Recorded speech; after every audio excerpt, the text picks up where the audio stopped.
Rolling Stones snub them.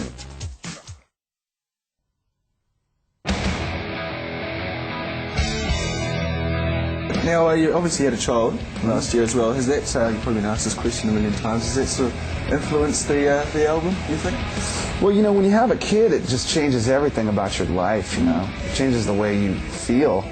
It changes the way you process emotions. It changes your routine. It just changes everything. So it's inevitable that it makes its way into your songwriting. If you're writing songs that, you know, that truly mean something to you, then just the way you process life and the big picture is different. So I think that it made its way lyrically onto the album, and also musically, because before I was kind of scared to do certain things, and now, life being such a bigger place, it's like, man, I only got a little bit of time to do this. I'm going to do as much as I can in the short time that I have. Because you play piano on this record. I try. I'd never done it before. I got one for my birthday like a year and a half ago. All right. And so I just guessed, fake it till you make it, you know? Last year in 2006, when Grant Webb and Todd Russell, the two miners, were stuck kilometres underground in northern Tasmania, they managed to touch Dave in a special place. Someone sent me an email and said, hey, I don't know if you know what's going on, but these guys requested your music on an iPod just to sort of help them pass the time.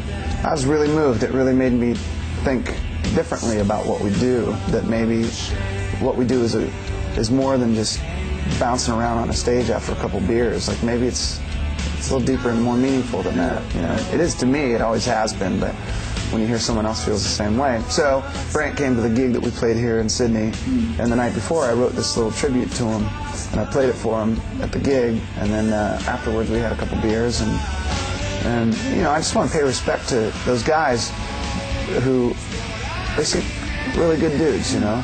They made their way out of a really fucked up situation, and yeah, I just wanted to sort of tribute to them. Got a little thing here, it's called Internet Facts True or False. You played with the Rolling Stones and you're dressing in a caravan in the car park at the back of the stage. Absolutely true. What's in there? I guess they just didn't have any extra room there in the football stadium. They carry around the fucking pool table, don't they? Weird, man. We showed up. I was like, cool. Like, are we next door to the Rolling Stones? Like, no, you're in that trailer out in the parking lot. Is it true that you guys take a ping pong table on tour? We do take a ping pong table on tour. After you've had a couple beers, you need to sort of get that focus back, and there's nothing like a couple good games of pong to... Now, with the birth of your child as well, we've been searching all around Sydney for this thing today, and so it probably a little bit sick and twisted, actually. That's a lot bigger than my baby girl. I've actually put some nappies on there. Oh, yeah. As well. And so what we thought we'd do is, because obviously you probably do it with your eyes closed, change nappies. I'm pretty good at it. So what we thought we'd do a timer test on you. Let's do it. Okay. There you go. How about that? You get used to it after a while. 3, 2, 1, go.